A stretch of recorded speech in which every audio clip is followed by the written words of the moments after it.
자, 여러분 반갑습니다. 이번 시간에는 우리가 배를 수확하고 어떻게 이용하는가 하는 부분에 관해서 설명을 드리겠습니다. 지금까지는 배를 우리가 재배를 하고 그 다음에 어떻게 이제 활용을 하는가까지는 기초적으로 공부를 했습니다. 그죠? 했는데 이 그림에 보시면은 아주 우리 나라의 그 그림은 아닙니다. 서양의 그림입니다. 그죠? 서양. 이게 보면은 밀이나 휘트죠. 휘트나 귀리, 옷, 그죠? 호밀, 라이, 이 정도로 그림이 보입니다만 사람도 우리나라 사람이 아니죠. 그죠? 어쨌든 이 서양에서도 보면 이렇게 이제 수확을 하죠, 그죠? 하고 이렇게 이제 말리는 장면들이 건조를 시키는 장면들이 나옵니다. 여기까지가 소위 하베스트 수확이란 뜻이죠.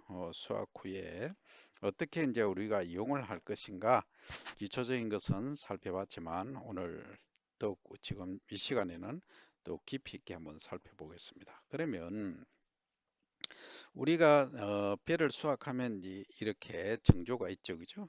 그래서 여기 이제 껍질에 바깥 껍질과 속 껍질, 안 껍질로 이렇게 둘러싸여 있고 요 안에 부분을 현미를 한다, 그죠? 현미를 하고 요 현미에서 호분층, 소위 바깥층, 단백질층을 벗겨낸 요것을 이제 뭐라 하느냐, 요렇게 생겼죠? 그림 좀 그렇네요. 요렇게 생겼을 겁니다. 요게 이제 우리가 일반적으로 얘기하는 백미, 쌀, 백미 이렇게 말하죠, 그죠?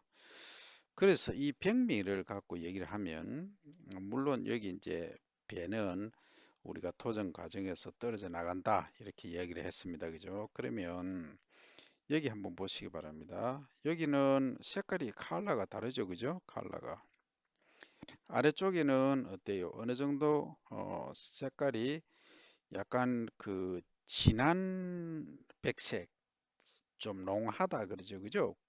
나쁜 말로 하면 고름색입니다만 좀 진한 백색을 나타내고 그러니까 옐로우시하다 그러죠. YELLOW가 옐로우 컬러가 조금 들어간 백색. 그 다음에 위에는 화이트, 말 그대로 화이트인데 아주 클린하죠. 깨끗하다, 이제 깔끔한 어떻게 보면 트랜스페어런스 해가지고 투명한 흰색 이렇게 이야기를 합니다만 그래서 이 아래쪽은 사실 그 찹쌀, 찰벼 여러분들 찰벼 많이 들어봤죠, 그죠? 찰벼, 찹쌀 이렇게 말합니다. 이것은 여러분들이 이제 수능 시험을 본다든지 공무원 시험을 볼 때 대체로 이제 이 뭐라 그러죠? 모찌라 그러죠. 일본말로. 우리말로 하면은 뭐죠? 찹쌀떡 이렇게 말하죠. 그죠? 그래서 이 찹쌀떡을 이제 선물할 때 뭘로 만드느냐? 이게 메인 핵심 원료다 하는 거죠. 그러면 위에 우리가 시험 칠 때 수능이든 공무원 시험이든 입사 시험이든 뭐 주로 수능 시험에 많이 우리가 그 후배들이 또는 선배님들이 많이 이렇게 주고 있죠. 그죠? 그러면 이 과연 찹쌀떡은 어디서 왔는가, 왜 찹쌀떡을 주는가를 잘 살펴볼 필요성이 있다는 거죠. 그 왜 그러냐 하면 요 체인 한번 보세요. 요게 뭐의 골격이냐면 아밀로펙틴이라는 애예요. 그 전부는 스타치라고 하죠. 아밀로스와 아밀로스와 아밀로펙틴이라는 두 가지 성분으로 구성이 되어 있어요. 그죠? 전부는 스타치, STARCH죠. 그러면 이 아밀로스는 일단 두고 아밀로펙틴부터 보면 이 체인이 이렇게 어때요? 수영조처럼 나무 가지 친 것처럼 이렇게 막 줄기차게 나가죠. 그러면 이거를 요리를 예를 들어서 우리가 이제 밥알을 먹으면 입 속에서 그 침이 있죠. 침 속에 아제라는 효소죠. 그죠? 아밀라제라는 이 효소가 이걸 분해를 하게 되겠죠. 분해를 하는데 이 체인이 너무 복잡하게 얽혀 있으니까 쉽게 분해가 안 된다는 거죠. 그죠? 그래서 뭐 하다는 겁니까? 이게 그 우리가 찹쌀떡을 먹으면 든든하게 배 든든하게 시험을 끝까지 볼 수 있다. 빨리 꼬르륵 꼬르륵 소리가 안 난다. 이 얘기죠. 그죠? 그런데 우리가 더 화학적으로 깊이 들어가 보면 분자 구조식을 보면 이렇게 생겼습니다. 당은 탄소가 지금 6탄당입니다. 6개, 1개, 2개, 3개, 4개, 5, 6개죠, 그죠? 그래서 6탄당이라고 말을 하고, 요 6탄당하고 번호가 있어요, 그죠?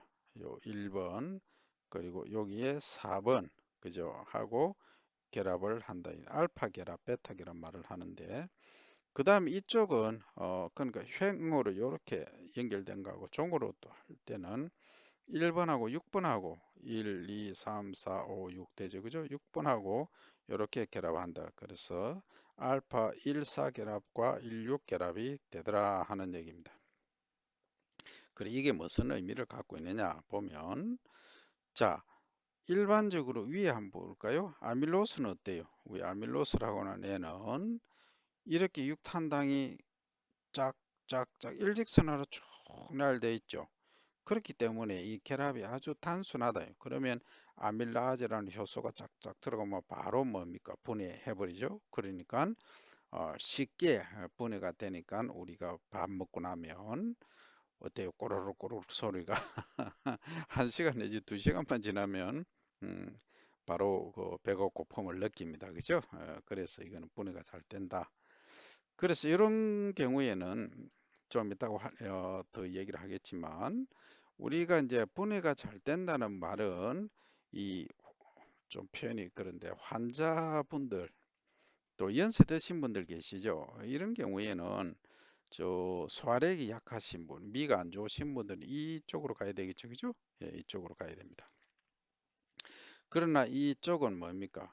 소화력이 좋은 분해 능력이 좋은 이런 젊은이 표현이 더 노인 그럼 안 좋나 이렇게 얘기를 해서 어쨌든 소화력이 좋은 분들이 드셔도 무방하다 좋다 하는 거죠 그죠 우리가 뭐 등산을 한다 운동을 한다 할 때는 반드시 이걸 먹어야지 이걸 먹어버리면 상당히 배고픔을 빨리 느끼겠죠 그죠 그래서 이런 쪽도 가공을 소위 프로세싱 할 때 가장 고려를 해야 될 부분이다 그죠 그래서 잎의 그 쌀은 맵쌀과 찹쌀이 있다. 이 평의 형태에 따라서 이제 분류를 하는데 주로 칼라를 보면 바로 알 수가 있습니다. 그죠? 이렇게 여러분들이 이해를 하시고 자, 그다음 쌀의 종류하고 품위입니다. 우리가 쌀이 있으면 다 같은 쌀이냐? 아니더라 하는 얘기죠. 그럼 뭐 어떻게 아닌데 해서 알아보니까 이 제공은 옛날에 그 작물시험장 농촌진흥청 산하에 지금은 국립 뭡니까? 국립식량과학원이라고 있어요. 요게 이제 여러분들이 농촌진흥청에 시험을 치면 국립식량과학원 쪽은 주로 작물을 다루죠, 그죠? 작물 쪽에 연구를 하는 기관입니다. 그래서 이제 주로 작물 하면은 우리가 가장 많이 재배하는 게 라이스 벼죠, 그죠? 예, 벼에 관해서 주로 연구를 많이 하고 있죠. 그래서 여기 이제 사진이 나온 거 보면 자, 뭐 그 전에 오른쪽 이 사진 보기 전에 왼쪽 끝부터 한번 봅니다. 보면은 쌀의 형태를 한번 보세요. A는 어때요? 길쭉하죠. B도 조금. C는 어때요? 약간 두리뭉실하고 약간 길고 그다음 홀쭉 홀쭉 홀쭉 이런 식으로 이거는 아주 그 거대한 큰 배죠, 그죠? 그래서 이걸 그럼 어떻게 표현을 할까 하는 겁니다. 그래서 여기는 안 나와 있지만 short, medium, long 이렇게 이제 구분하는 거죠. 그러면 간단히 얘기하면 long, long 그죠? 길다란 뜻이죠. 그러면 요게 이제 여기 해당되는 거죠. 그죠? 주로 이제 미국에서 재배되고 있는 쌀이 그 USA 거기가 뭐다? 이 롱그레인이 많은 섭니다. 그리고 동남아 친구들, 소위 알랑미라고 그러죠. 소위 우리가 분류할 때는 인디카 품종이 주로 이런 길쭉한 품종들이 많았어요. 요쪽에 해당되는 거. 근데 이 M이라고 하면 뭐냐, 미디움 가운데 이쯤 된다는 거죠. 그 비율이 여기 이제 나타냅니다. 그래서 요걸 이제 롱을 소위 장립종, 다른 말로 하면 한자어로 쓰면 긴 장자란 얘기죠. 립이 알맹이가 긴 형태다 하는 얘기죠. 이렇게 된다. 그러니까 3.1 이상이란 말은 이 요 폭하고 길이하고 요 비가 3.3배 이상 되었을 때 3.1배 이상 되었을 때 장립종이다 이렇게 말한다 이렇게 이해를 하시면 되겠습니다. 그죠? 쌀알은 이렇게 생겼습니다. 그럼 요 바깥 껍질이 있는 걸 겨가 있는 것을 우리가 뭐라 한다? 일반적으로 정조라고 하죠. 그죠? 이 정조에서 이 외형 내형이 있다 했죠. 요것을 벗겨낸 거, 껍질을 벗긴 것을 뭐라 한다? 현미라고 한다. 그죠? 현미를 하는데, 자, 그런데 여기 보면은 뾰족하게 뭔가 나와 있죠. 자, 여기 뭐냐 하면 뾰족하게 나와 있는 이 부분을 AWN, own, 소위 영어로 하면, 우리말로 하면 까락이라고 합니다. 까락. 그럼 까락은 어떤 역할을 하겠느냐? 물론 뭐 정산작용도 하고 다 하겠지만 식물 본능으로 보면 우리는 작물이라고 해야 되겠죠. 새라든지 이런 설치류들이 이걸 쉽게 먹지 못하도록 요 침의 역할을 한다. 이렇게 이해를 하시면 됩니다. 그런데 이게 지금 짧죠. 이 가락이 뭐 한 1, 2mm 또는 뭐 0.5mm 이렇게밖에 안 돼요, 지금은. 그런데 과거는 어땠느냐, 뭐 한 10cm, 15cm 되는 거 수염처럼 이렇게도 길었단 말이죠. 그러면 자, 지금 우리가 이런 작물이 있다면 가공하기 엄청 힘들겠죠. 껍질 벗기가 껍질에 이 가락이 많으면 처리하기 정말 귀찮겠죠. 그래서 이제 원래 긴 데서 이렇게 가락이 거의 없는 형태로 이렇게 우리가 육종을 했다는 거죠. 새로운 품종을 만들었다는 거예요. 그러면 뭐 이렇게 우리는 편리에 의해서 하고 있습니다만 만약에 이 적톰이라는 애가 있어요. 적톰이 이거는 뭐냐 하면 이 가락이 아주 한 15cm 길어요. 길면서 어떤 색이냐면 약간 핑크 또는 붉은색, 거의 핑크의 진한 핑크라고 해야 되나? 하여튼 그 색깔의 소위 자색이라고 그러죠. 자색입니다. 그러면 이게 겨울이란다. 저뭐 서산에 지는 햇빛에 쫙 받으면요. 아주 아름답습니다. 그러다 바람이 살랑살랑 불면은 어때요? 멋지죠, 그죠? 그러면 이게 관광객이 다 보기에 얼마나 좋습니까? 그래서 이런 걸 보러 시골에 또 많이 그 도시민들이 오실 수도 있고 그러한 또 관광 농업을 할 수도 있다는 거죠. 그래서 잘 활용하면은 여러 가지 용도로 쓸 수 있다. 또 얘는 안에 색깔이 적토미는 주로 이제 붉은색이 많죠, 그죠? 이 겨청이 바깥 호분층이 그래요. 그러면 여기는 뭐가 많으냐 하면은 우리 여러분 항산화 물질 들어보셨죠? 항산화 물질. 그 하면은 폴리페놀 또는 가바, 뭐 당뇨 예방, 뭐 고혈압 예방, 고지혈 예방 다 얘기했었잖아요. 이게 뭐냐 많더라는 겁니다. 그래서 옛날에 비쌀 때는 80kg 쌀 한 가마니라고 하죠, 그죠? 이게 200만 원까지 갔던 적이 있어요. 보통 얼마냐면 뭐 15만 원, 20만 원 정도 하는데 거의 한 10배 정도 비싸게 팔린 적도 있다 하는 거죠. 그만큼 재배가 어렵고 또 기능성이 뛰어나기 때문에 그러하다 이런 얘기죠, 그죠? 그래서 여러분들은 프로니까 세미 프로나 프로니까 이런 것들을 잘 활용하실 수 있기를 바랍니다, 그죠? 그래서 이 현미의 형태를 보니까 완전한 형태다 해서 완전잎.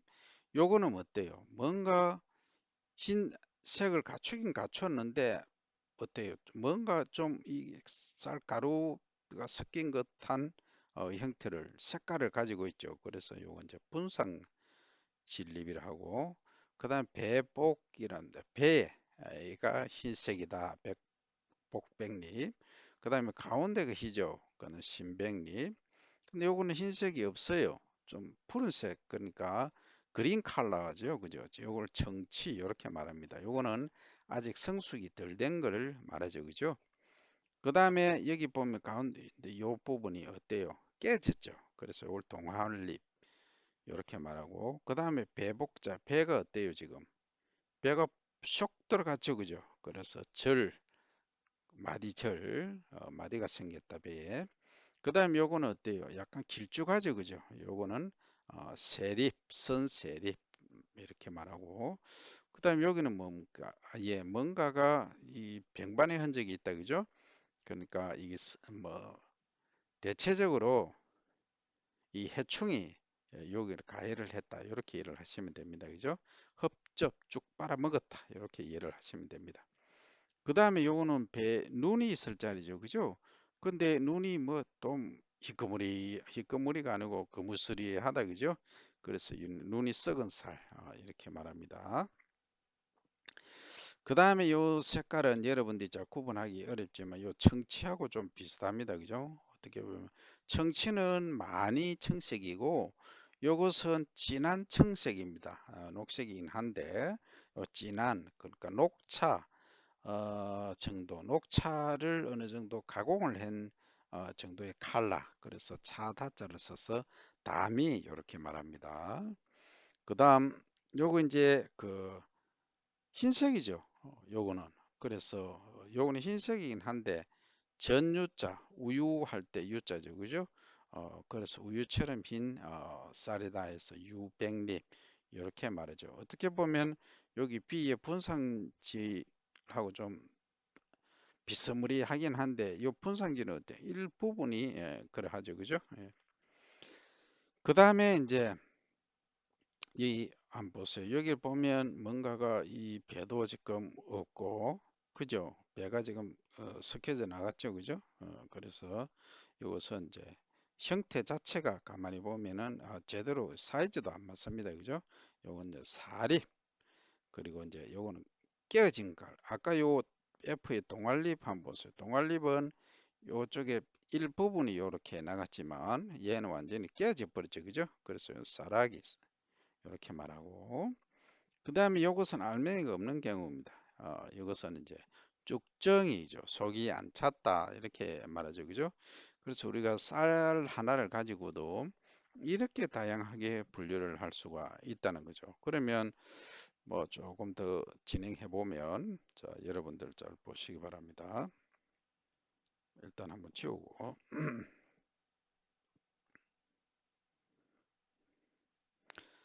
우리가 1년에 쌀 소비량이 1인당 한 60kg, 옛날에 과거 한 30년 전만 해도 1인당 120kg 소비를 했습니다. 절반 정도 30년 만에 줄어들었죠. 그러면 앞으로 어떻게 갈 것인가 여러분들 뻔히 보이죠, 그죠?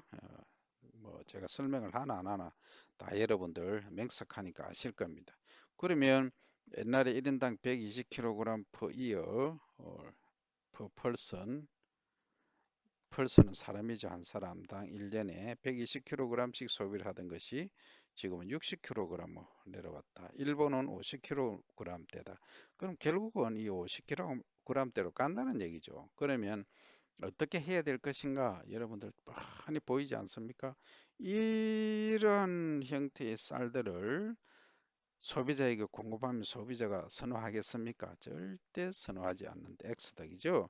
그러면 어떤 완전한 이런 형태를 가진 쌀을 생산을 해야 된다는 게 분명한 답입니다. 소비자의 요청입니다. 그죠? 거기에다가 추가로 해야 될 게 뭐냐? 친환경적이어야 한다는 거죠. 그래서 친환경적이라는 것은 농약, 화학 비료를 거의 안 치는 또는 뭐 적게 치는 이러한 환경을 보존하는 농업이어야 된다는 게 결론이라는 거죠. 이게 뒷받침이 안 되면 앞으로 우리나라의 배산업은, 배농업은 지금 한 75만, 78만 헥타르 정도 재배를 하잖아요. 그럼 이게 어디로 가겠느냐? 과거에 130만 헥타르 되던 것이 지금 절반 가까이 줄어들었잖아요. 줄어들었는데 옛날에는 1헥타르당 생산량이 몇 톤이냐 하면은 많아야 뭐 4톤, 3톤 내지 4톤이었죠. 근데 지금은 어때요? 뭐 5톤에서 6톤 정도 됩니다. 그러면은 면적은 줄어들었지만 생산량은 단위 면적당 생산량은 거의 한 50% 정도 증가했다는 얘기죠. 그러면 결국은 이 논은 더 줄어들 것이다. 그러면 논이 줄어들면 논의 기능은 뭐냐 하는 거죠. 공익적 기능. 그래서 논의 배를 재배하면 뭐 하는 거예요? 공중에 있는 탄소를 잡죠. 그래서 탄소를 감소시키는 지구 온난화를 방지시키는 그런 역할을 하죠. 그 다음에 저수 기능을 해서 물을 수자원을 확보를 해서 지하 수온도 확보를 할 수 있죠. 그 다음에 여름철에 그 더운 시절에 계절에 너무 따뜻한 게 뜨거운 것을 약간 따뜻하게 해주는 식혀주는 쿨링 기능까지 한다 그죠. 그 다음에 논의 배를 재배함으로써 시각적으로 푸르름을 주고 국민들에게는 안정감을 줄 수 있다 그죠. 이 하는 역할들이 공익적 기능이 그만큼 많음에도 불구하고 앞으로의 이 상태로 한날 매일 그죠 매년 농약 화학 비료에 의존하는 재배를 한다면은 국민이 소비자가 그냥 두지 않을 것이다. 논의 면적은 나중에 잘못하면 뭐 30만 헥타르까지 줄어든다. 이러면 나라가 어떻게 되겠습니까? 상당히 위기에 빠질 수 있다 그죠? 그래서 이 식량을 생산하는 기반이라는 이 논, 패디필드 이 논이라고 하는 것은 하루아침에 만들어지는 것이 아니다, 그죠? 시간이 많이 걸린다, 이게 만들어지는데, 그죠? 그래서 여러분들도 여기에 대한 깊은 관심을 가지고 종합적으로 판단할 수 있는 능력을 가지시길 바랍니다. 그러면 이번 시간에는 여기까지 하고 다음 시간에 뵙도록 합니다. See you next week.